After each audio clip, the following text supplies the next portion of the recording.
Hola, hola, bienvenidos a todos a nuestro séptimo encuentro de cine y feminismos. Soy Paulina Moreno, soy actriz y estoy moderando esta instancia. Primero que todo quiero agradecerles a todos por estar acá, por haber visto estas dos piezas que mostramos, de las cuales vamos a hablar, y a nuestras invitadas también, a Karina, Violeta y Milena, que ya les voy a dar el pase para que se presenten. Muchas gracias por estar acá. Agradecer también al equipo de los encuentros de cine y feminismos, Elisa Domínguez, Elisa Torres y Juanpi Gutiérrez del Centro de la Planta, a Valentina Roblero y a Lorenza Soto, que es nuestra encargada de prensa. Y bueno, contarles, que primero me gustaría contarles qué son los encuentros de cine y feminismos, por ahí si hay alguien que se está uniendo por primera vez, un poquito de nuestra historia. Estos encuentros parten luego de la revuelta del 18 de octubre del 2019, con unas ganas y una idea de este grupo que mencioné recién, que somos el grupo encargado de organizar esto, como de generar un espacio en donde pudiésemos unir el cine, que es algo que a todas trabajamos un poco en cine. Bueno, yo soy actriz, trabajo mucho en audiovisual, más que en otras cosas. Entonces el interés en el cine como un espacio, como una herramienta o un estímulo para luego abrir conversaciones que nos parecen urgentes, que nos parecen necesarias desde puntos de vista y perspectivas feministas. Y hemos realizado entonces 7 encuentros. Primero hicimos encuentros presenciales, luego durante el confinamiento del año pasado hicimos como estas versiones virtuales, luego retomamos alcanzamos a hacer una presencial y ahora, bueno, nuevamente por el contexto en el que estamos reunidas de esta manera, pero yo creo que es súper importante, a pesar de que no sea la manera más idónea y más bacán como de no estar presencial, pero creo que es súper importante no perder la organización, ni la lucha, ni estos espacios de conversación y disputas, etcétera, aunque estemos encerrados. Entonces, en ese sentido, muchas gracias nuevamente por estar acá. Gracias también a los medios de prensa y comunicación que apañaron ahí con la difusión de este encuentro. Y antes de pasar a presentar a nuestras invitadas, me gustaría decirles a las personas que nos están viendo que la idea es que esta sea una conversación lo más participativa y abierta posible. Por lo tanto, yo voy a partir conversando con las invitadas, pero la idea es que después ustedes igual puedan conversar, entre comillas, con ellas.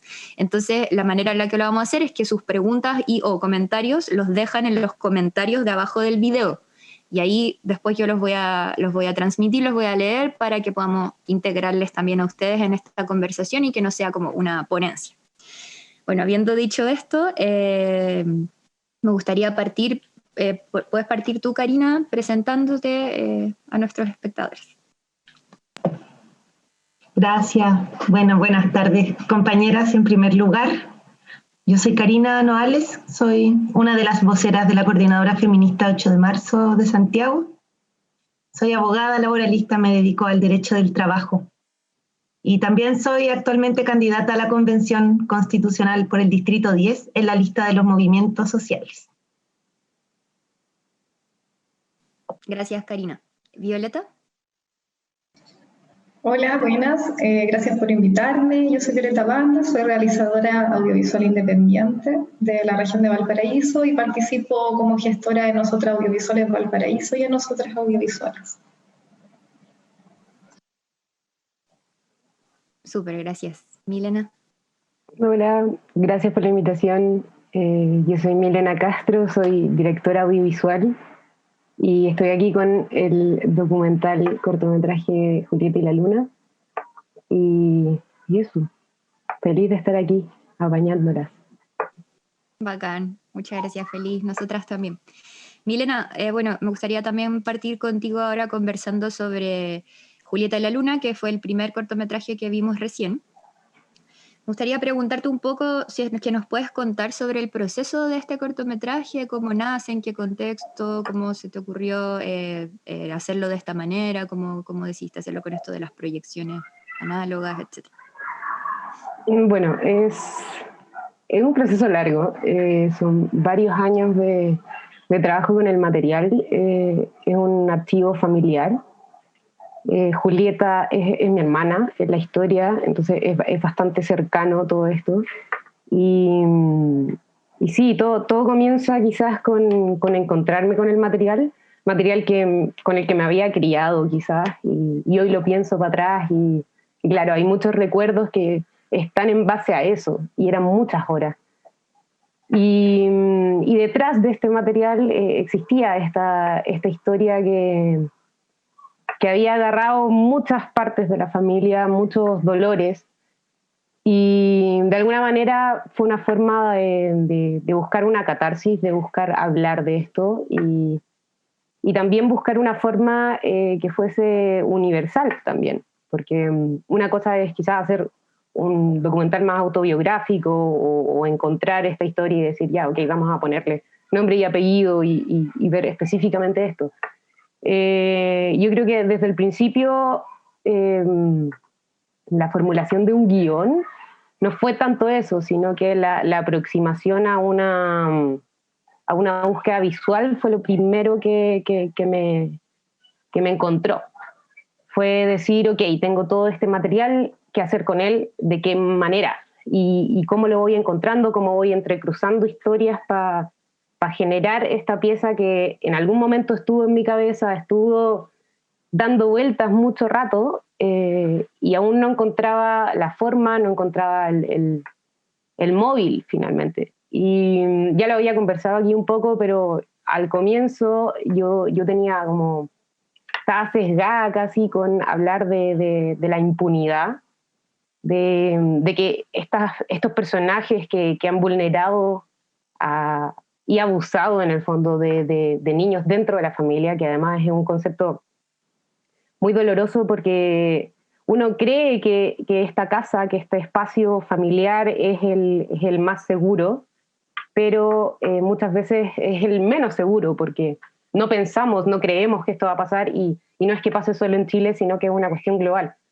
Entonces, tomar eso como un pilar y decir, ok, la familia es algo, el espacio es otro y la voz. Entonces, ahí se abren tres formas, como ¿de quién es la voz? Es una voz, okay, que puede ser muy cercana a mí, pero necesito generar algo que sea mucho más global. Y está este material, que es la formalidad, y también está el espacio. Entonces, lo primero que trato de formar es decir, ok, en esta casa hay historias, en esta casa pasan cosas, como en la casa de todos. Todos tenemos esa casa de la abuela en donde nos acordamos de cosas puntuales, ¿cachai? Y tratar de encontrar ese universal con una historia particular. Y entonces nace de ahí, nace de mezclar esos tres puntos, la voz, el espacio, que sería la casa, y la familia. Y luego entra una cuarta, que sería la luna. Y la luna es una metáfora que está bien cargada porque es una luna que es testigo, donde ojalá quisiésemos que en todos estos casos existiese ese testigo, que existiese esa persona que lo vio, que lo presenció, que fue más que la misma niña abusada, porque la misma niña abusada siempre, pero siempre va a sentir culpa, porque así funciona, ¿cachai? Y entonces la luna, que es este otro personaje, porque creo que yo le llamo personaje a todos estos pilares. La familia es un personaje, la casa es un personaje, la voz de Julieta es un personaje y la luna es un personaje. Y más que el viaje de encontrarnos con esta historia y decir como no sabía lo que iba a pasar o bla, bla, bla, era más generar este ambiente, tratar de reflejar quizás ese dolor, ese espacio, esa atmósfera que se vive en un abuso, y tener a este personaje que es casi protagónico, que es la luna, que en algún momento esta niña le tuvo mucho miedo, porque era el testigo, era la testigo de algo que ella consideraba muy culposo. Entonces, viéndolo casi narrativamente y como conceptos de guión, decir que nuestro protagonista, en este caso Julieta, comienza teniendo miedo, pero luego da vuelta, y ese es el switch en guión, entre comillas, de decir que no puedo tenerle miedo a la luna, porque la luna es la única que me está acompañando. Es al contrario, no es mala, es buena, porque fue quien me acompañó en esto. Entonces, creo que ahí está el cambio y Y lo otro, volviendo a la voz, es recalcar que la voz es la actualidad de Julieta, no cuando fue abusada. Entonces se genera esta reconstrucción del pasado de una niña que sabemos que es muy difícil volver a ese recuerdo, volver a ese espacio, tener que generar un relato a partir de eso. Y creo que esas son las bases del proceso creativo, quizás. Luego ya llevarlo a rodaje y llevarlo al momento in situ de grabar y de generar esta prueba y error con las proyecciones, fue casi que la materialización de esos conceptos. El decir, ok, material de archivo, necesito que sea proyectado porque además es la formalidad, es el formato que tengo, es este VHS, este mini DV que digitalizo o que no digitalizo, cuáles son las decisiones respecto a eso. Entonces, sí, esas son las bases para el proceso creativo, creo. Es muy hermoso el cortometraje, muy conmovedor, muy necesario también de ver, creo yo, y promover. Efectivamente a mí me pasó con el personaje de la Luna, que lo sentí como una aliada en ese momento, como en este relato, porque además la historia que le cuentan a esa niña sobre el sol y la luna como representando a las mujeres perseguidas por los hombres, entonces se vuelve como esta testigo que en el fondo es como una protección un poco, una aliada, una compañera, y bueno, y la luna que también está muy relacionada desde algunos puntos de vista con los ciclos menstruales y con la feminidad. Hay muchas cosas así como arquetipos. Y te quería preguntar, Milena, sobre esto que hablas tú de lo personal, esto que te pasa a ti, esto que le pasa a tu hermana, y que es una historia muy cercana, una historia muy particular, muy personal, pero como dices tú, que está en distintas medidas en casi todas las familias, y tú entonces quieres volverlo universal al hacer este cortometraje. ¿Sientes tú como desde un punto de vista también feminista y activista, por así decirlo, como una especie como de justiciamiento, por así decirlo, o de catarsis, o de expresión, o de acusación, al sentir la necesidad de contar esta historia y cómo narrarla, que ya lo explicaste, como ese proceso creativo y estos personajes, pero como al mostrar, no sé las instancias que has tenido, por ejemplo, en FemCine, o instancias que has tenido de muestra de este cortometraje y posterior conversación, como te pasa eso como de querer como ir a denunciar este hecho, o ir a contar una historia, o ir a que más mujeres se identifiquen con este relato, como un rol más político desde tu rol de directora de cine? Sí, de todas maneras, creo que el cortometraje se cierra cuando decidimos, con el bicho, que fue un pilar muy, muy potente, que fue el productor del docu, que en el fondo estuvo en todo este proceso, que casi pasó a ser parte de la familia. El decir como esto es para que todas lo vean. Necesitamos que esto sea para un todas, porque puede ser la oportunidad para que alguien diga, ok, puedo hablarlo de forma distinta, puedo encontrar un lenguaje, puedo encontrar una forma de catarsis distinta, que quizás no va a ser... lamentablemente el sistema en Chile ya sabemos que no funciona en estos casos. Espero que en algún momento funcione. Pero claro, me ha pasado que con algunas proyecciones o instancias en donde el corto fue expuesto, fue proyectado, me llegaron comentarios de chicas que son brígidos, son potentes, gente que se acercó a mí después a decirme como, necesito hacer algo para hablar de esto, y que no sea un discurso en donde voy a ir a denunciar y tener que explicarlo de tal manera, los hechos, cómo fueron y bla, bla, bla, sino que tener un espacio en donde quizás otro lenguaje, y no necesariamente el audiovisual, puede ser una multidisciplina, puede ser un poema, puede ser de distintas formas de expresión artística, porque sabemos que es catártica. Entonces, de todas maneras, esto fue con esa impronta política. como les decía, en algún momento para mí era, tengo que hablar de la impunidad, tengo que hablar de esto, pero después con el proceso me di cuenta que más que la impunidad y que la rabia o no, de que estas personas, de que este loco siga caminando libre en la calle, era la voz de esa persona que yo le estaba dando quizás un espacio, un momento y una obra en donde se pueden generar estos espacios en donde tú me decís como, sentí esto, sentí la atmósfera, sentí un momento, sentí la luna aliada. Entonces creo que son esos espacios los que quería generar con el cortometraje, ¿cachai? Y tampoco es una cuestión de decir como, es el formato, es un cortometraje o puede ser un largometraje. No sé, creo que no va a eso. Yo creo que, claro, esto es un cortometraje y funciona en 7 minutos y fue pensado así, y quizá en el espacio creativo yo puedo hablar como del personaje y del guión, en qué momento se mezcla, pero es más allá de eso. Creo que es ese momento en que puede estar quizás en un museo o puede estar leyendo un pedazo de un libro, ¿cachai? Entonces, de todas maneras, es para eso, sí, sin duda. Bacán.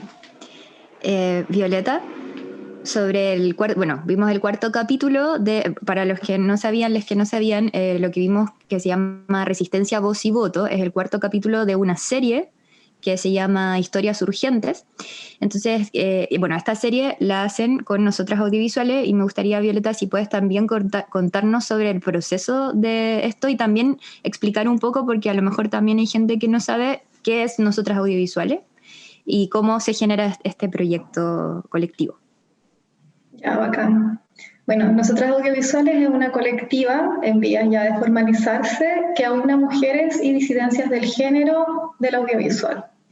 Y dentro de las comisiones de trabajo que existen en Nosotras Audiovisuales está la Comisión de Agitación y Revuelta, ¿cierto? Que nace también desde esta necesidad de generar un registro desde la Revolución Social de octubre del 2019. Y la serie Historias Urgentes, que se cosecha post esto también, sumando la pandemia, es una serie de registros colaborativos a raíz de ciertas temáticas que consideramos que trascienden a los territorios, ¿cierto? Como que los unen. Este es el cuarto capítulo. El primero es de ollas comunes, el segundo es de mujeres sin júbilo, que es sobre la jubilación en mujeres mayores, el tercero es sobre las mujeres de pueblos originarios, y en vista del plebiscito decidimos generar un registro colaborativo, pero a raíz del tema del voto femenino. Entonces nace desde la idea de hacer un diseño sonoro y después sumar estas imágenes colaborativas. Entonces la historia es en sí el diseño sonoro, en el cual hay 3 relatos, ¿cierto? Que son de una joven que por primera vez va a votar en el plebiscito de octubre, de la madre de una colega que votó por primera vez en el plebiscito del 88 y finalmente el de la bisabuela de una colega que no pudo votar lamentablemente en el plebiscito porque por temas de pandemia estaba, cierto, en cuarentena, pero había votado en la primera elección presidencial en Chile y además en el plebiscito del 88. Por eso también la voz de esta mujer mayor ha pasado como por distintos procesos políticos en Chile. Entonces, a raíz de estos 3 testimonios, se genera como la historia y se unifican, ¿cierto?, los procesos de revolución, que es como, yo diría que es como una de las líneas narrativas, porque si no existe un fuerte proceso de revolución o una fuerza de pugna, las mujeres no tendríamos los derechos, o los pocos derechos que hemos logrado hasta ahora. Entonces, también existe este símil, ¿cierto?, entre la Revolución Social de Octubre, que genera un plebiscito en Chile, y la lucha de la reivindicación de los derechos sociales de las mujeres a lo largo de la historia de la mujer. Entonces, más o menos de esa forma se va construyendo este capítulo.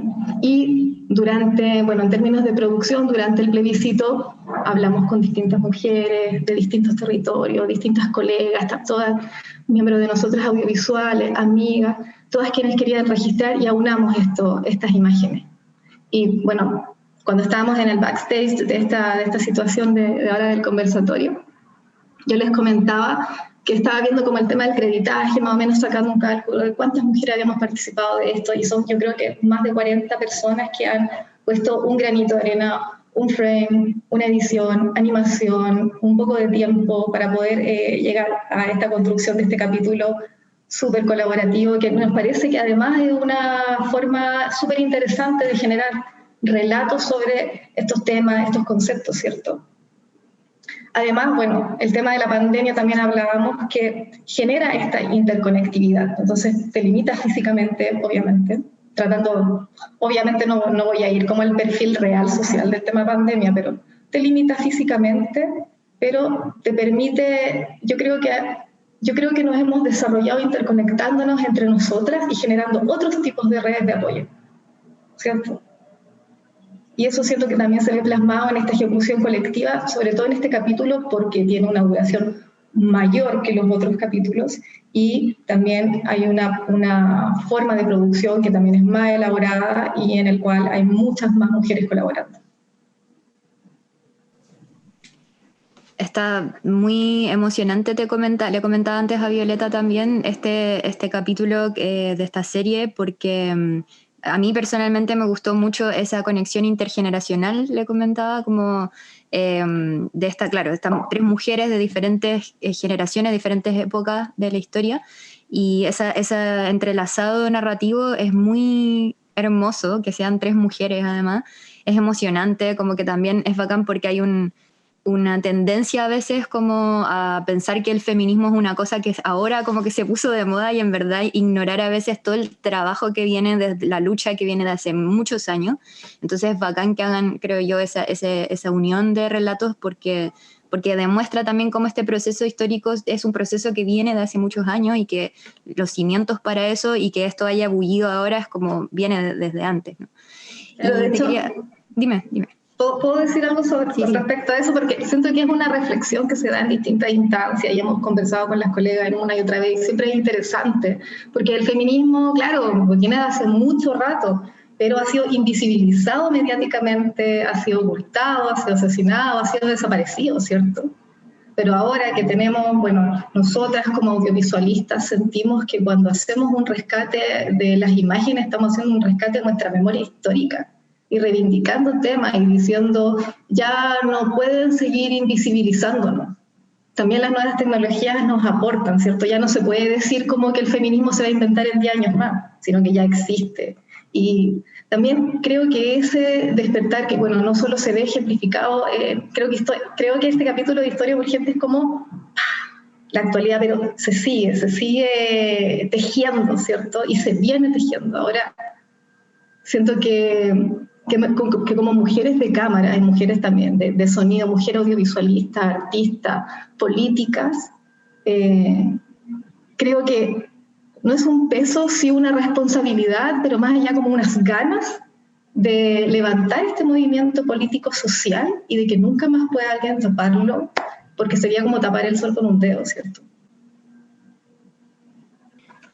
Y en ese sentido, algo que también me gusta mucho de este trabajo de nosotras audiovisuales es que pone en una creación artística, política, feminista, un trabajo también que al hacerlo de manera colectiva, como contabas tú, con este creditaje de más de 40 mujeres participando, además me encanta como crédito sin roles, igual como puros nombres así puestos, y me pregunto, porque lo hemos conversado igual en otras instancias, y a propósito que también que estos encuentros son de cine y feminismos, ¿crees tú que ahí también hay una manera para fisurar un poco o cuestionar o proponer otras formas antipatriarcales de creación audiovisual? Sí, de todas maneras. De hecho, siento que esta forma en la que se han ido generando las historias urgentes ha sido una forma horizontal, las ideas se conversan entre todas, cada una puede aportar con lo que pueda, siempre un poco más en realidad, que también es parte como de nuestra propia naturaleza, ¿cierto? Cuando queremos reivindicar un tema importante. Entonces sí creo que cuestiona las formas de creación, sí ayuda a la identificación, a generar nuevas formas artísticas. Siento que además, siento que cuando hablas de fisura, igual me genera una sensación porque siento que el cine que hemos hecho las mujeres y las diversidades siempre ha fisurado y fragmentado, ¿cierto? Siempre ha sido rebuscado y hemos tratado de construir entre estas como pequeños espacios que hemos logrado romper dentro del patriarcado. Y siento que está tan roto que en cualquier momento podemos como explotarlo totalmente porque de todas las partes está brotando. Como cuando veía el pasto brotar entre el cemento y al final como que te deforma toda una calle. Siento que es maravilloso, la verdad. Y que sí cuestiona las formas y crea formas nuevas y espero ver qué otras nuevas formas vamos a ir creando en el futuro. Ahora que, bueno, y también, no sé, pienso totalmente que la gran mayoría de las obras artísticas manifestadas por mujeres y diversidades son inherentemente políticas y reivindican temas sociales. Justo a propósito de eso mismo, y paréntesis, qué hermoso tu ejemplo de la planta saliendo en el cemento, como de la fuerza de la naturaleza, de la fuerza de las plantas y cuando empiezan a romper los árboles del pavimento también. Por eso también me gusta ocupar ese concepto fisurar, que siempre lo ocupo, me acabo de dar cuenta. Y ahora quería, como para las tres en realidad también, Karina, ¿qué creen ustedes? O sea, sí, personalmente, ¿qué opinan? Aunque ya lo hemos hablado un poco, pero entre feminismos y militancia o activismo feminista y la creación artística en este contexto en el que estamos en Chile, como en el contexto en donde, no sé, Julieta de la Luna está denunciando, visibilizando e identificando a propósito de la impunidad y el abuso sexual y además infantil. En el caso, lo que estamos hablando también de la serie de Nosotras Audiovisuales, que también, aparte de la temática que propone el capítulo, también hay una forma de creación y producción antipatriarcal. Entonces, ¿cómo ven ustedes, y Karina también como en tu camino constituyente, o sea, constituyente, candidata constituyente, ¿cómo ven ustedes el arte en general y, bueno, en particular el cine? Y los feminismos y el momento político que estamos viviendo ahora, ¿tienen alguna creencia así como de cómo debiese ser las cosas o las cosas en las que están participando o los proyectos que se les vienen al futuro?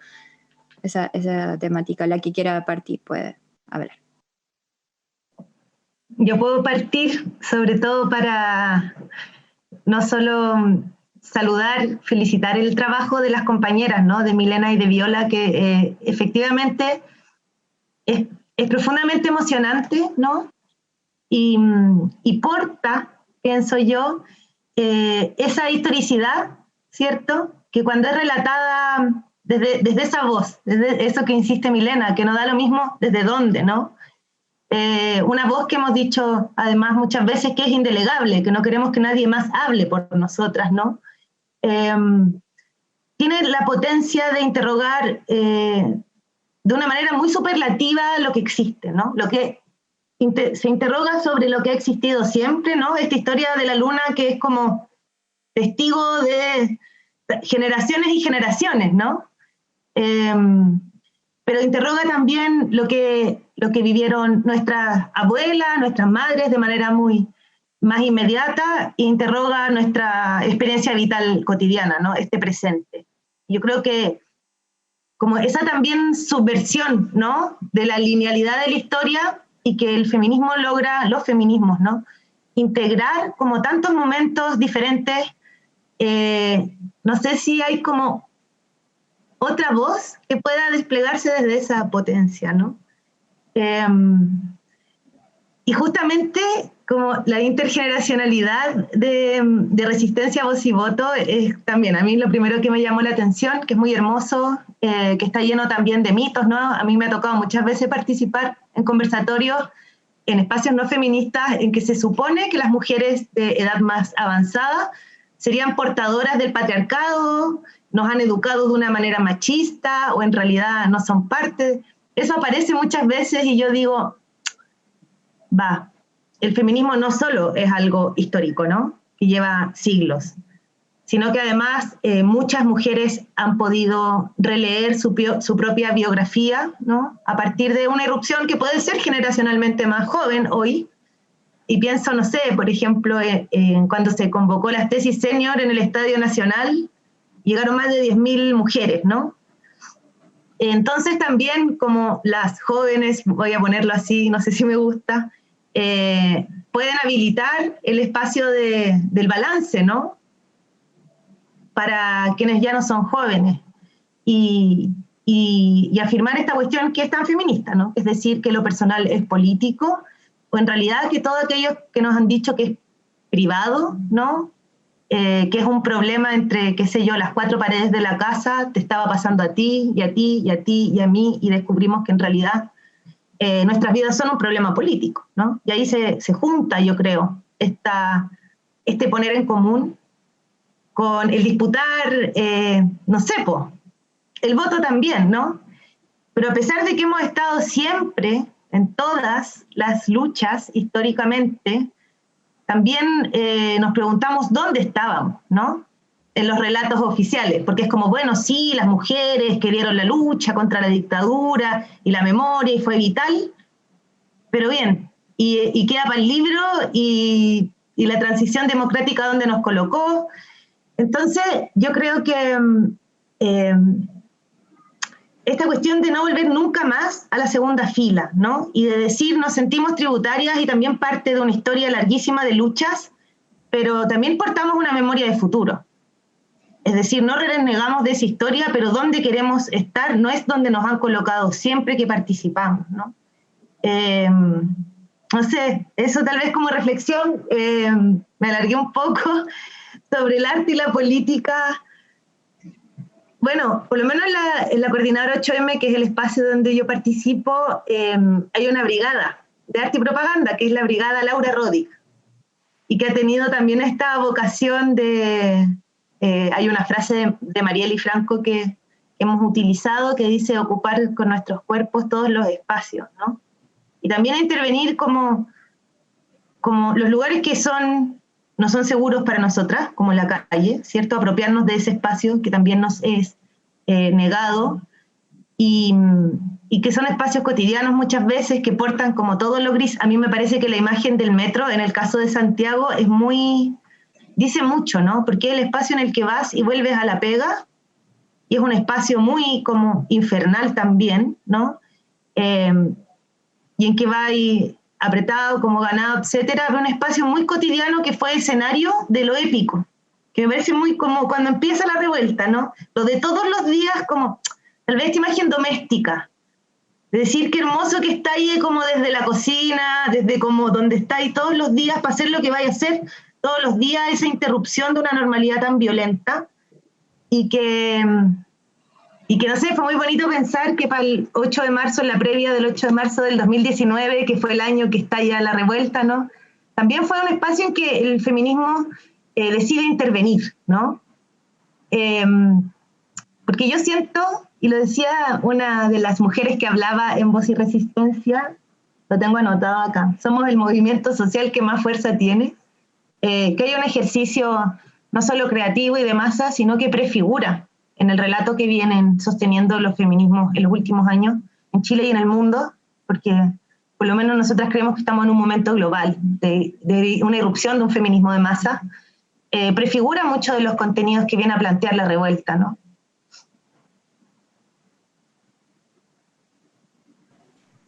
Gracias, Karina. Sí, es muy, muy emocionante todo lo que decís del metro, como que no lo había pensado así tan como un acto performático y claro, cómo interrumpe esta cotidianidad y cómo se rebalsa ese espacio.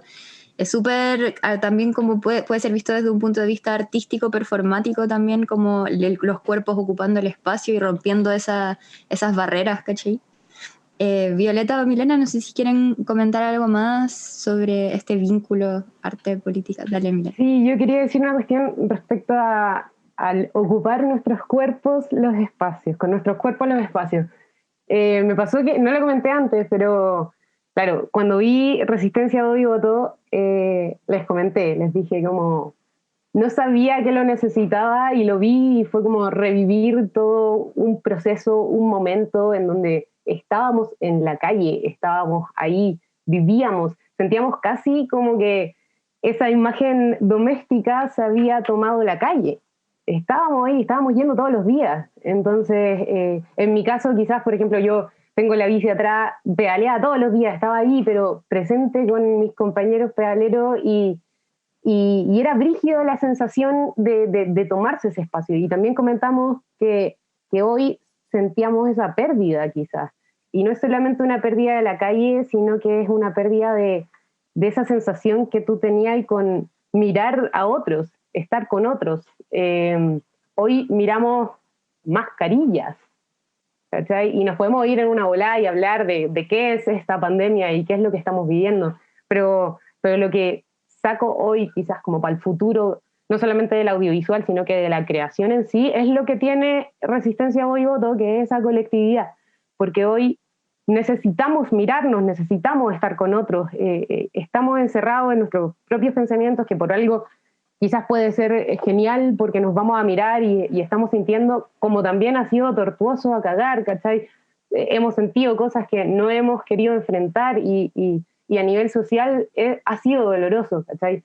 Pero creo que el futuro, para eso mismo, para esa creación, es la necesidad de estar con otros y de que esa creación sea colectiva. Yo le había preguntado a la Viola como si habían pensado en otros formatos para el mismo documental, para esta serie, y yo creo que también ahí hay un poco de encontrar otros formatos casi específicos. Ahora estamos en Zoom, estamos en una plataforma digital, y quizás es también hora de que a nivel creativo, a nivel nuevos formatos, tratemos de extrapolar estas creaciones a cosas que sabemos que están funcionando, ¿cachai? Como yo le comentaba a la Viola un documental interactivo y me dice, sí, lo postulamos, no funcionó, podemos irnos a otro tema, que son los concursables, ¿cachai? Que es el fondo. Ok, es otro tema gigantesco, pero sabemos que existen otras formas para contar estas narrativas, y yo creo que ahí hay algo clave, que es la linealidad, porque hemos estado enfrentadas mucho tiempo a este concepto de relatar linealmente. Y la Karina decía como, somos historias, vamos a hacer el futuro, es parte de de lo que estamos viviendo hoy día. Entonces, quizás esa linealidad del formato audiovisual clásico no es lo que... O sea, puede funcionar, sabemos que funciona, ¿cachai? Ya lo sabemos. Sabemos que vemos un largometraje y la cuestión funciona, y lo vemos en nuestra casa, lo vemos en el cine. Lamentable no poder ir al cine ahora, pero es un formato que funciona. Pero no hemos explorado otra funcionalidad de esa linealidad. Cómo contar algo que quizás no es el fin, sino que es el comienzo de algo, esa historia, esas voces que tiene Resistencia, Voz y Voto. Claro, está formalizado como una historia lineal que dura 15 minutos, pero en el fondo la chica que tiene 18 y va a votar por primera vez tiene su propia historia, y la podemos ver al final, la podemos ver al comienzo, la podemos ver en distintos formatos. Entonces, creo que ahí hay como algo para agarrarnos y decir como, ok, si vamos a hacer colectividad, hagamos con lo que estamos teniendo, que está en nuestra mano, ¿cachai? Tenemos el internet, tenemos unas plataformas que están funcionando, encontremos la forma. Hay un proyecto maravilloso de la María Ignacia Kurt, que es Proyecto Kipu, que es un documental interactivo que estuvo mucho tiempo buscando relatos sobre la esterilización masiva ilegal que hubo en Perú, y fue una cuestión que en verdad generó un contenido fuerte y potente, y aún lo tenemos arriba y uno se puede meter, y es un formato que funciona y que no es la típica linealidad. Y creo que por ahí puede haber un futuro, y eso no quiere decir que el audiovisual clásico muera, no se trata de eso, se trata de encontrar otros espacios a los que podemos migrar para generar específicos contenidos que funcionan así. Y yo creo que hoy la política, que hoy el activismo feminista tiene un poco de ese gusto de estar todas unidas en un espacio, y que puede ser una ventana. ¿De dónde sacar los recursos? Es la temática más difícil quizás, ¿cachai? Porque el tener el hosting, tener eso, es plata, y es plata de la que no estamos a la mano, no podemos sacarla. Pero creo que tiene una potencia brígida, y está ahí, está a la mano. Qué interesante, Milena, en tu búsqueda de directora creativa audiovisual, esto de fisurar, iba a decir, de buscar o de levantar o de indagar en otras formas de relato, como decís tú, no necesariamente para que la otra deje de existir, pero sí es romper un poco con la hegemonía. Yo creo que es algo que también está pasando como gracias a impulsos feministas y organizaciones feministas de, bueno, en un macro con el patriarcado, romper con el patriarcado, pero también en diferentes áreas, no sé, también yo como actriz, mi amiga es audiovisualista, artista, etcétera, también como intentar buscar otras formas que también es para romper con la hegemonía, con lo que te dicen de cómo se tienen que hacer las cosas. La fórmula que funciona. La fórmula que funciona. ¿Por qué nos quedamos con eso? Si, vamos a seguir así, ¿cuántos años? Violeta, ¿tú quieres agregar algo? Sí, estaba pensando, bueno, tomando también de lo que dicen las compañeras, hablando como en realidad del rescate de la memoria, ¿cierto? Y del secretismo. Yo siento que eso une en ambos cortometrajes también. Y las marchas y todo. Cuando nos empezamos a encontrar en la calle, nos dimos cuenta de que todos sentíamos la misma vulneración o vulneraciones distintas sobre derechos fundamentales, ¿cierto? Y ahí nos dimos cuenta, no soy solo yo quien se siente insatisfecha o siente que la vida no ha sido justa, sino que es mi vecina, es mi vecino, son todas las personas que hay alrededor mío y cada vez éramos más, entonces está ese sentimiento de como, si somos tantos, entonces quizás nosotros no estamos equivocados, sino que es un sistema que no nos permite en realidad desarrollarnos realmente. Y siento que se logra también ese símil con la película de la Milena, porque hablamos como de este secretismo, ¿cierto?, de cuatro paredes, que también trasciende hacia las marchas feministas, entonces, donde todas nos empezamos a dar cuenta de que habíamos sido o conocíamos a alguien que había sido abusada o abusada como niña o adulta por un hombre o por el sistema también patriarcal, como lo también ahora es la violencia estatal, ¿cierto?, que llega a ser una violencia estatal sexual, incluso policial sexual. Entonces, nos damos cuenta en realidad de que la manifestación es la ruptura de este pacto de silencio y que de repente el patriarcado es este pacto de silencio entre caballeros, pero que nosotras como feministas no guardamos silencio y que sí recuperamos la memoria. Entonces, de repente el patriarcado podría ser esta ausencia de la memoria, esta negación de la memoria. Y tiene más peso sobre nosotras, ¿cierto? Reivindicar esa memoria. Entonces creo que quizás la creación feminista, la creación de la mujer, que siento que sí o sí va de la mano desde lo político, tiene esta carga de ya no guardar silencio, hablar, romper la estructura, recuperar la memoria, y quizás de esa forma sanar algo y que lo que se construya no esté vacío, como lo sentimos ahora con el sistema, ¿cierto? Karina, bueno, antes de seguir, porque ya yo voy ya terminando con mis preguntas o temáticas, y recuerden que entonces si quieren participar con preguntas o comentarios también, opiniones, los dejan en los comentarios de aquí abajito de YouTube. Karina, tú me imagino que en tu candidatura también a constituyente te ha tocado quizás varias veces hablar de esto, pero ¿cómo le explicarías desde tu punto de vista la relación para alguien que a lo mejor no tiene idea entre feminismos y proceso constituyente?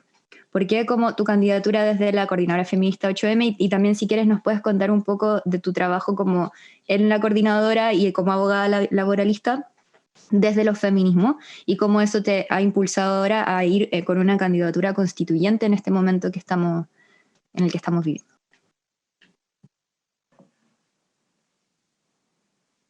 Tal vez lo primero es dar cuenta que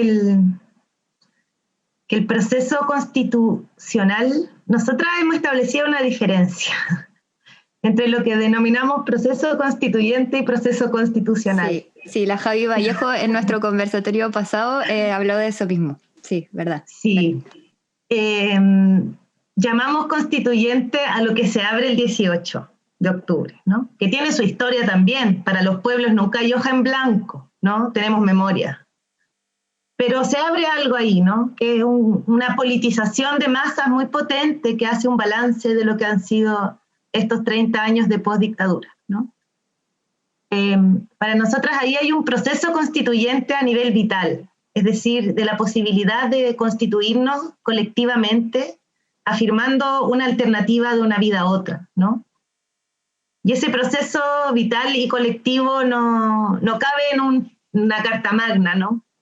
Pero sin duda abre paso también a la posibilidad de cambiar una constitución, ¿no? Y es un momento de ese proceso mucho más amplio. Ya ese proceso más estrecho nosotros le llamamos proceso constitucional. No se da en cualquier momento este proceso constitucional, ¿no? Yo creo que tiene dos particularidades, porque, por ejemplo, cuando uno conversa con compañeras o compañeros de otros países, se tiende mucho a establecer un símil con los procesos constituyentes del último ciclo progresista latinoamericano, ¿no? Bolivia, Ecuador, Venezuela, etc. Y aquí creo que hay dos particularidades. Una es que esos procesos que efectivamente buscaban contrarrestar el neoliberalismo fueron de la mano de la elección de gobiernos que expresaban esa voluntad de cambio. Más allá que uno pueda hacer un balance súper crítico de esos gobiernos, no quiero referirme a eso, ¿no? Pero de alguna forma eran cosas que iban de la mano.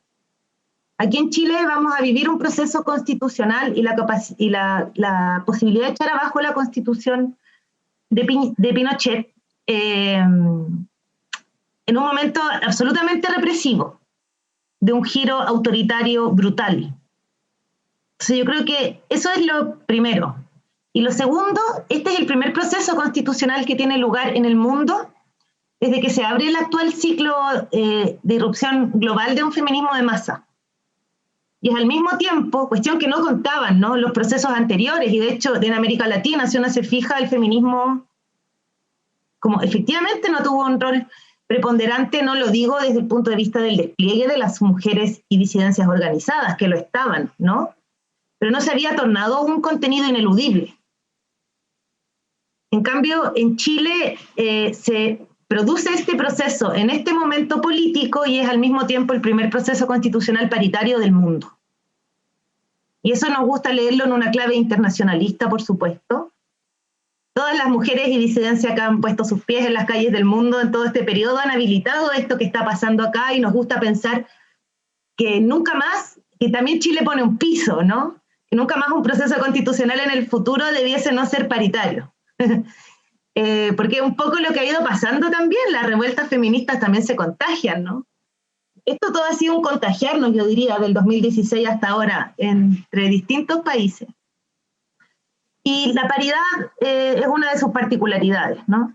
Y esto también habilita como un marco de creación. Yo creo que aquí el proceso constitucional que tenemos por delante tiene que ser un espacio en que vayamos a defender la imaginación política, en que vayamos a impugnar la idea de los expertos, ¿no?, que saben hacer lo que se viene haciendo, porque de lo que se trata es de lo contrario. Y el rol que va a jugar el feminismo en este proceso es especial, y yo diría es inédito. Y el feminismo porta mucha imaginación política también, y lo que tiende a poner en el centro es muchas veces lo que se ha dejado eternamente de lado, ¿no? Entonces, lo primero que creo es que la paridad nos permite no solo que vayan a entrar feministas ahí, ¿no? También van a entrar muchas mujeres que no están de acuerdo con el feminismo o que abiertamente se oponen a las demandas históricas que ha venido peleando el feminismo. Sin embargo, esas mujeres también van a entrar gracias a la paridad. Van a entrar gracias a la paridad que el feminismo ganó.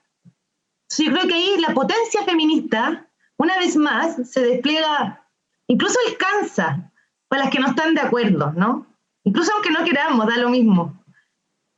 Y la posibilidad de sostener un debate político, ideológico, programático, entre nosotras, incluso enfrentándonos, desde nuestra propia voz y sin la mediación patriarcal, o al menos masculina, en la redacción de una constitución, va a ser un factor de politización extremadamente importante para todas, aquí y para las que nos estén viendo desde otros países también, ¿no?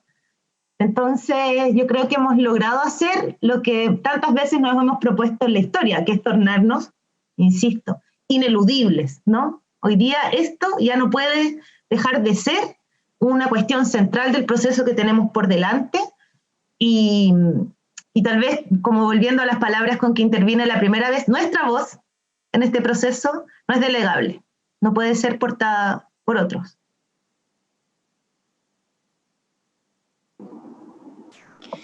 Tengo acá una pregunta dos preguntas ya. Primero, esta para las tres. Con respecto justamente a lo que estábamos hablando recién, Karina, lo que hablabas recién, ¿cómo ven ustedes? Y a todo esto también, decir que en todos nuestros encuentros que hemos hecho de cine y feminismos, hemos tenido la presencia de una abogada de ABOFEM, además de otras participantes de los paneles. Entonces siempre nuestra idea también como línea editorial es hablar de este proceso constituyente y de los feminismos, como justamente como la pregunta que viene ahora, que es ¿cómo ven el proceso constituyente desde la visión feminista? ¿Cómo la protegemos? ¿Cómo la potenciamos? ¿Cómo sentirnos más protegidas a través de un nuevo ordenamiento? Para la que quiera.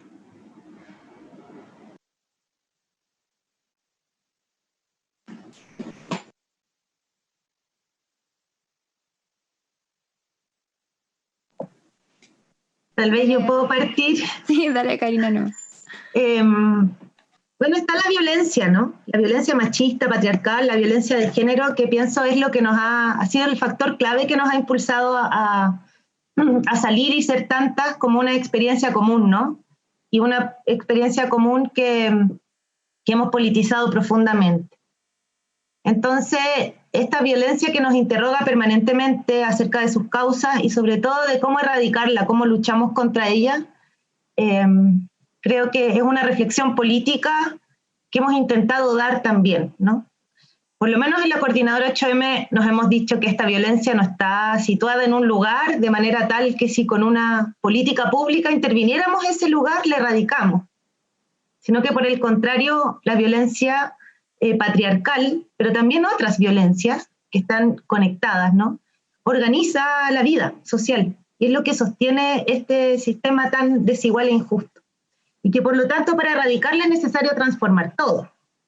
Este transformar todo, por supuesto, es una perspectiva revolucionaria también, ¿no? Es anticapitalista, o al menos así lo definimos nosotras, pero si lo situamos tal vez en un nivel mucho más inmediato, que es un debate constitucional, a mí me parece que hay un mandato bastante claro de millones de personas que salimos a la calle, que es la necesidad de ponerle fin al modelo neoliberal. Eso es como una tarea inmediata, ¿no? Y cuando miramos este modelo neoliberal, sí descubrimos que a pesar de que existe un sistema patriarcal histórico, hay condiciones cotidianas de la vida, que son políticas, que son sociales, que son económicas, que son culturales, que permiten que estas violencias contra las que nos hemos levantado se reproduzcan y se agudicen día a día. Y esas condiciones políticas, económicas, sociales y culturales sí pueden ser alteradas, ¿no?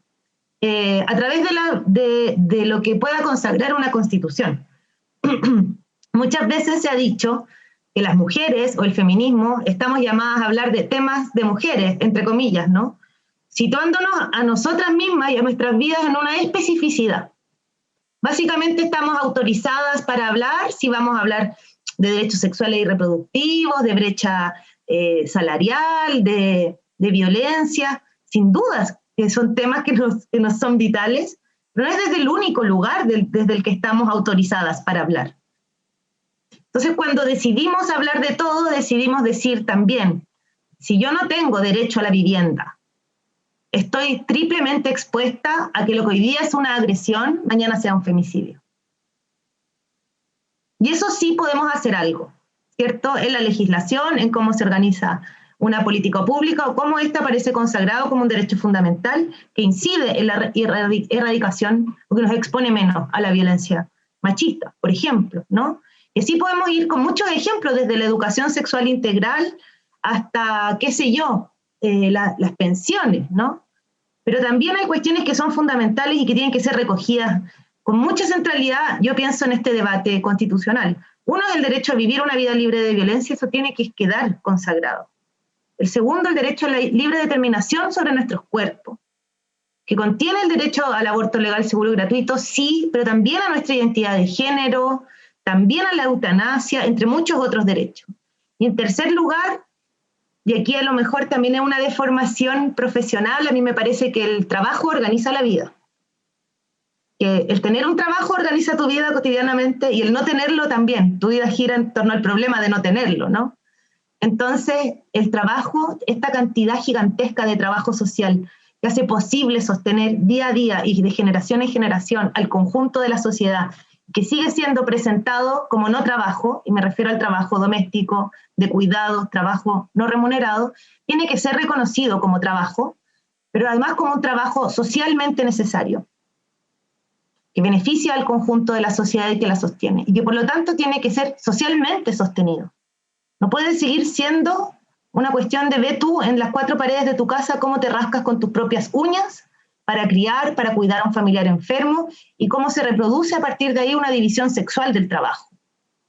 Y eso supone ampliar magníficamente lo que hemos entendido por seguridad social, a través de un sistema de cuidados plurinacional y comunitario, así lo hemos planteado nosotras.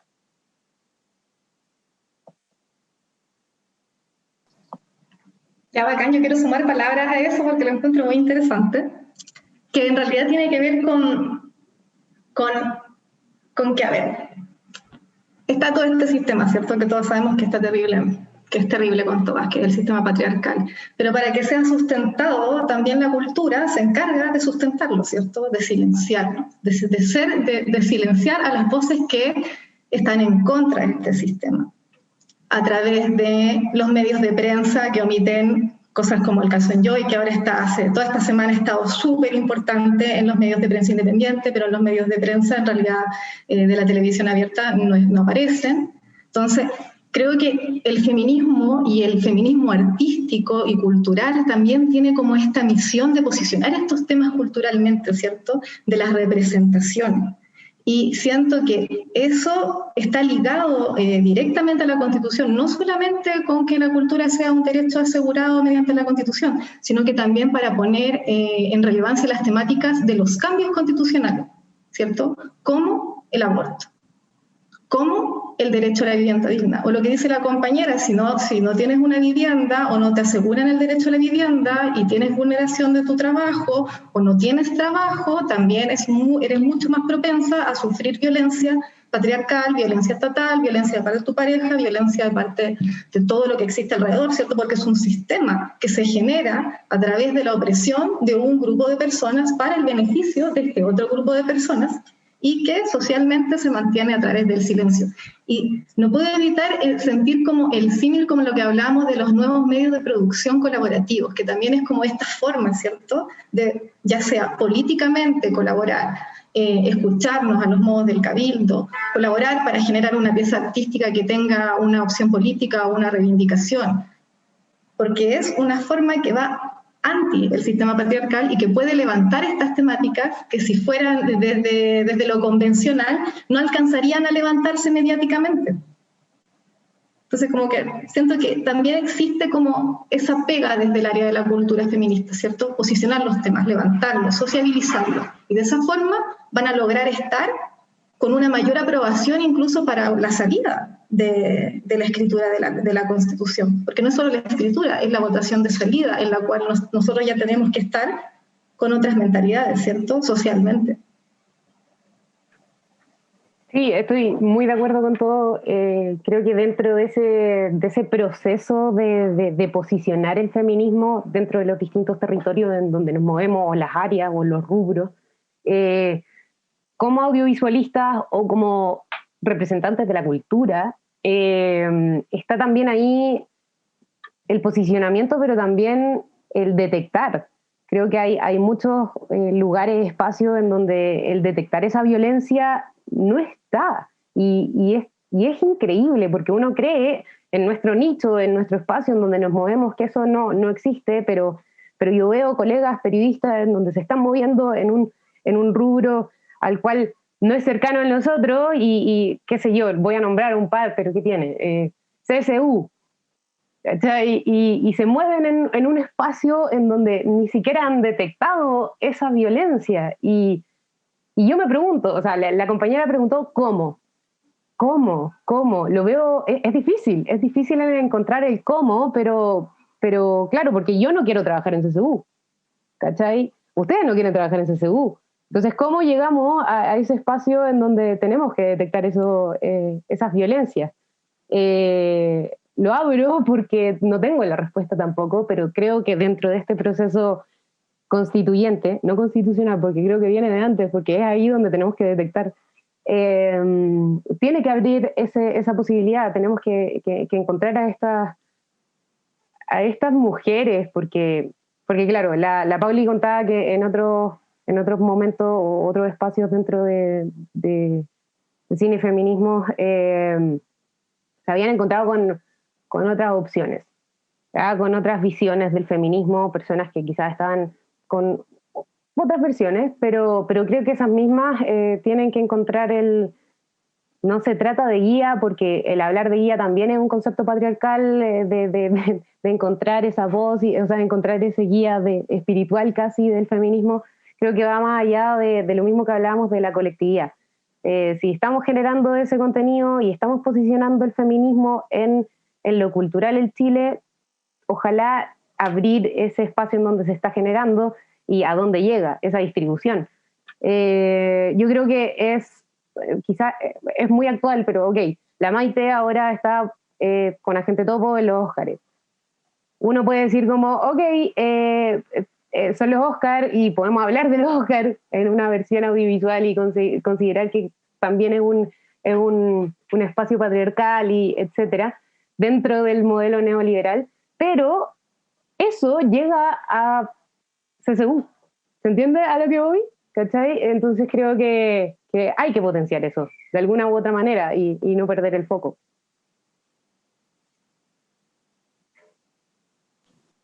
Sí, súper. Es como impresionante cómo todo se vincula, porque incluso en esas como conversaciones que hemos tenido con algunas personas que son más reticentes, pero al proceso constituyente más que el constitucional, pero igual hay como un acuerdo de que, y que creo que es súper importante mencionar, a pesar de la importancia del momento que estamos viviendo de cambiar y abolir una constitución además pinochetista, de también como la importancia de que no sea ese el único fin, o sea, como que esto es un trabajo y un permanente colectivo de redes territoriales que va, no sé si más allá o más acá o más hacia todas partes que una constitución, una carta de intención, por así decirlo. Y Karina, bueno, tú igual hablaste un poco de esto, pero igual te voy a hacer la pregunta por si quieres complementar con algo. Esta es una pregunta a Karina, dice, pero igual todas pueden hablar. ¿Cuáles son esos derechos que han estado invisibilizados y que hoy tenemos la oportunidad de poner sobre la Carta Magna? Bueno, yo comenté 3, pero los comenté poniendo un énfasis, ¿no? Porque efectivamente hemos levantado un feminismo que busca hablar de todo, ¿no? Y que habla así de una serie de derechos sociales que nos han dicho como no son los problemas de las mujeres. Cuando sí lo son, ¿no? Viola mencionaba el agua. La relación entre el extractivismo o las zonas de devastación ambiental y la violencia machista está archidocumentada, ¿no? O sea, nunca da lo mismo cómo impacta cualquiera de la ausencia de estos derechos, de las distintas formas de devastación social en la vida de las mujeres. Esa es una cosa. Y otra cosa, tal vez para profundizar en esta respuesta, y ligándolo con Julieta y la luna y las reflexiones en torno a la familia, tiene que salir para siempre esta consagración constitucional nefasta que sitúa a la familia como el núcleo fundamental de la sociedad. Y la manera en que esta familia patriarcal, en que efectivamente existe un patrón de fondo, que se piensa dueño del destino, de las vidas y de los cuerpos de quienes hacen parte del grupo familiar, al que le sirven el plato más grande y se sienta a la cabeza de la mesa, esa es la familia que defiende la actual Constitución y la sitúa como el núcleo fundamental de la sociedad. Y a pesar de que la sitúa como su núcleo fundamental, se desentiende la sociedad completamente de lo que acontece ahí, e incluso asume que lo que allí acontece en ese espacio que sería el fundamental no tiene nada que ver con la sociedad, ¿no? Es privado. Entonces el espacio máximo es la consagración del abuso, pues, y del orden patriarcal, y yo creo que eso tiene que desaparecer. Sin perjuicio de la necesidad de regular legalmente, ya no con rango constitucional, el derecho a todas las personas de formar una familia en la diversidad de familias que existen, el derecho a la adopción entre parejas del mismo sexo, todo eso sí, pero esto no puede ser una consagración constitucional que es el núcleo fundamental de la sociedad. Ahora, quería referirme a dos cosas más. Una, el debate, la perspectiva feminista tiene que atravesar todo el debate constitucional, no solo decir como, estas son nuestras listas de derechos que queremos, ¿no? Sino la Constitución está llamada a regular el ejercicio del poder político.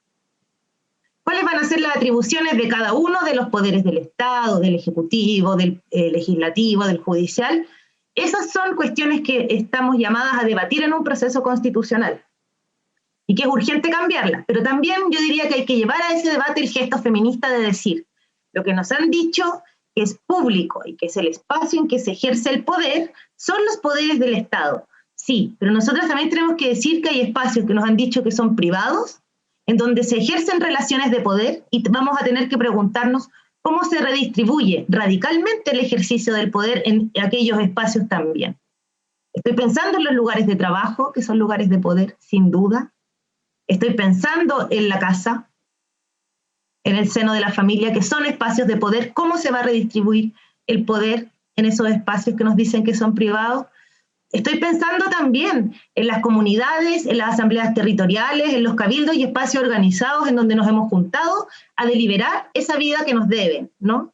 Y hacia la que vamos caminando juntos, juntas, junte. ¿Qué rol van a tener, qué incidencia, qué capacidad vinculante de decisión en un nuevo esquema de organización del poder político?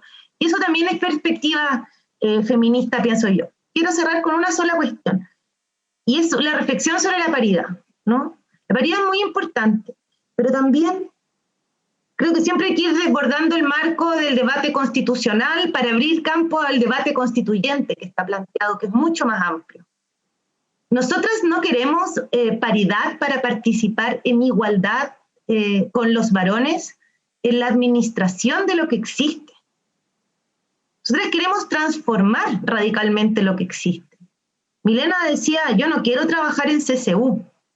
Entonces, yo digo, yo no quiero que los directorios de las grandes empresas sean paritarios para que nosotras podamos participar de la explotación de otros en igualdad con los varones.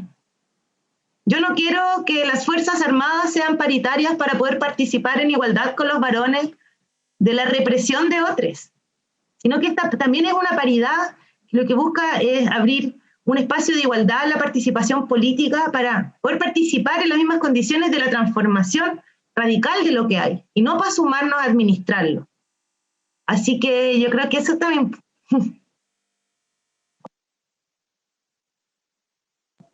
Bacán. Estoy muy de acuerdo contigo, Karina, y creo es muy emocionante ya también cerrando, porque ya es tarde y no hay más preguntas, pero me emociona mucho todos los encuentros de cine y feminismos que hemos hecho, que este es el 7º. Salgo con una sensación, a pesar de que haya diferentes puntos de vista, etcétera, como de fuerza, de emoción, de unidad, de redes, ¿cachai? A pesar de lo que hablábamos antes, como a pesar de la pandemia, estas redes que se han ido fortaleciendo en este momento.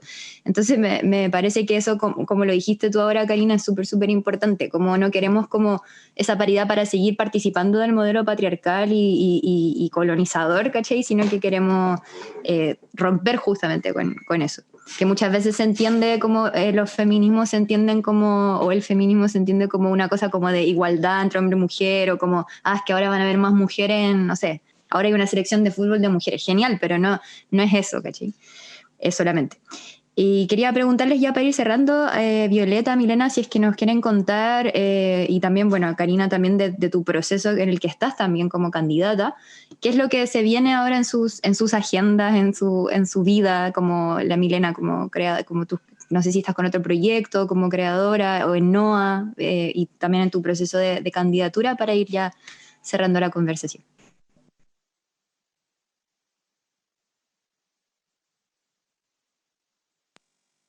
¿Yo primero? Dale, Karina. Como quieran, sí, como quieran. Bueno, lo que viene es hacer propaganda en un segundo de franja que tuvimos les independientes. Bueno, estamos en eso de empezar. Yo creo que ahí las chiquillas tendrán podrán comprender de manera mucho más palmaria lo que es tener un segundo a nivel audiovisual para transmitir proyectos políticos, ni más ni menos. No, pero además de eso, es una preocupación muy grande, porque se está hablando de la eventualidad de aplazar la fecha de la elección producto de la situación sanitaria, y estamos en un debate sobre eso, porque creo que los movimientos sociales debiésemos tratar de tener una posición conjunta frente a esto.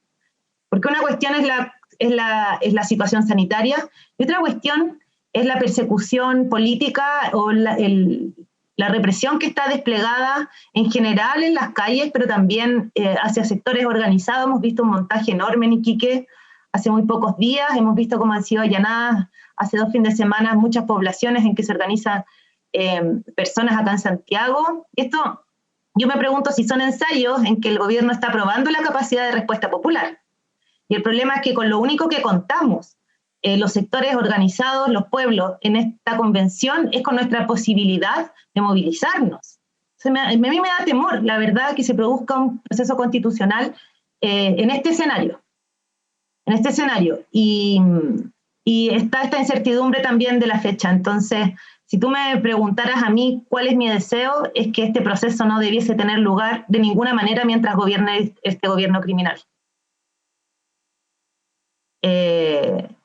Pero hay que ver la posibilidad de empujar eso a partir del debate sobre el cambio de fecha o no, ¿no? Porque ¿cuánto se puede aplazar? Si se aplaza 1 mes o 2, me parece que no va a haber una variación significativa en la situación sanitaria, a pesar del plan de vacunación, porque además va a estar entrando cada vez más el invierno, ¿no? Y si lo cambiamos como se hizo con el plebiscito de abril a octubre, ya en noviembre hay presidenciales y parlamentarias, ¿no?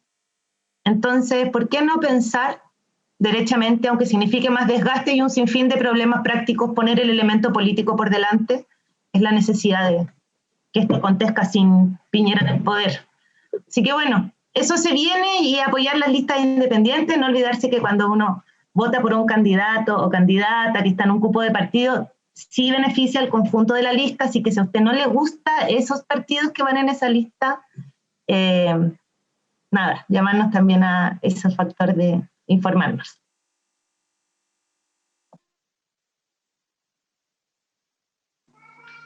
Gracias, Karina. Violeta, Milena. ¿Y ahora voy yo o tú? No sé, ¿Cachipún? Dale. Sí. Estamos desfasados, no sabemos qué va a pasar. No, mira, le doy yo. Dale. Ya, mira, a ver, NOA este año, porque es una pregunta en realidad que yo puedo como separar en NOA, Comisión Agitación y Revuelta, NOA Valparaíso y Violeta Banda. Entonces, es como un amplio escenario en realidad. Pero como NOA este año queremos ya conformarnos como PJ, estamos acotando todo para que eso pueda lograrse pronto, muy pronto. Además, vamos a ejecutar un proyecto que nos adjudicamos, que es el directorio, que busca unar a las realizadoras audiovisuales de Chile en un directorio para que uno pueda encontrar una especie como un directorio. Y con eso también buscamos equiparar ciertas cosas, ¿cierto?, en cuanto a las brechas de género. Como NOA Valparaíso, también estamos viendo un directorio regional para poder descentralizar también, a pesar de que el directorio también es nacional, el de NOA, pero esto también incluye como servicios audiovisuales. Como Comisión de Agitación y Revuelta, creo que vamos a estar impulsando otras temáticas de historias urgentes, importantes, como podría ser el aborto. Y como Violeta, bueno, ir a votar cuando sea, seguir luchando, levantar este año, queremos levantar en Valparaíso un festival de cine de mujeres y diversidad en su primera versión, que busca también descentralizar y visibilizar a las mujeres y diversidad de realizadoras regionales, y en realidad también hacer que creemos que es importante, ¿cierto?, tanto en NOA Valpo, en NOA, en Agitación y Revuelta, que es la sociabilización, la mediación de las temáticas a través del enfoque de género. Que también creo que es algo importante, ya hablar como de repartición con enfoque de género, ¿cierto? Para que todos quienes hemos sido silenciados o invisibilizados tengamos nuestro derecho a voz. Entonces, creo que ahí hice como un resumen. Sí.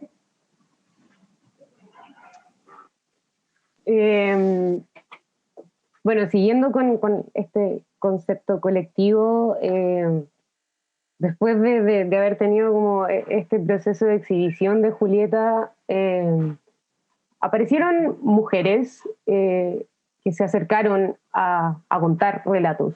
Y con esto empezamos a tener esa como impronta de encontrarlos, de juntarlos. Y estoy con una gran amiga que generé a partir de Julieta. O sea, ella se acercó a mí y me contó su historia y dijimos como, ok, démosle. Y ahora estamos en proceso de nuestro, no sé, sueño es generar esta gran ventana virtual en donde más casos y más que piezas audiovisuales, sino que piezas de catarsis, ya sea cualquier tipo de expresión artística, se encuentre en este espacio. Y sigue quizás mismos patrones de Julieta con el concepto de esta casa, de este lugar en donde uno va explorando distintas historias y distintos relatos de mujeres que en su niñez fueron abusadas dentro de la familia. Que claro, acotamos a ese espacio.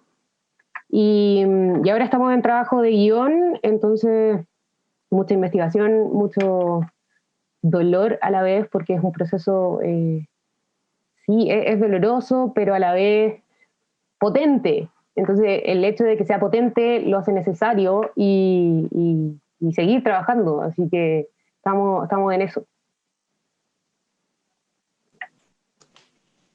Qué importante, qué hermoso. Muchas gracias. Muchas gracias a las tres por estar acá, por compartir sus trabajos y sus opiniones y reflexiones. Agradecerle nuevamente a todo el equipo también de los encuentros de cine y feminismo, a Centro de la Planta, al Juan por esta transmisión. Y nada, agradecerle a todas las personas que participaron acá, que lamentablemente no nos podemos ver ni conversar, pero ya va a suceder nuevamente esa presencialidad. Cuando se puede. Me parece, como para cerrar, también muy importante lo que compartiste, Karina, ahora al final sobre cuestionar de hacer este proceso de votación en este gobierno, que como decís tú, todo lo que está pasando en la población y todo es casi como también como atemorización, como un matonaje también muy cuático, comparable solo con época de dictadura. Y nada, para que las personas que estamos acá y escuchamos a Karina esta reflexión le demos unas vueltas también a eso en nuestros espacios. Eso, bueno, ya todo lo que hemos hablado, ella sus nuevos proyectos también. Muchas gracias nuevamente. Gracias a todos y esperamos, bueno, en el Instagram de Centro La Planta pueden estar al tanto también de nuestros próximos encuentros, que todavía no los tenemos agendados porque estamos viendo ahí cómo vamos a continuar, virtualidad, presencialidad, etcétera. Pero la idea es seguir abriendo estos espacios, porque además que cada vez que los hacemos después nos vamos con el corazón, el alma, el espíritu así como engordado, y en este proceso que, como dice Milena, es doloroso pero al mismo tiempo hermoso y necesario. Así que eso, estamos ahí en contacto en redes siempre y muchas gracias, que les vaya muy bien, que tengan una buena semana. Muchas gracias. Gracias. Gracias Chao, chao. por el espacio. Gracias a ustedes.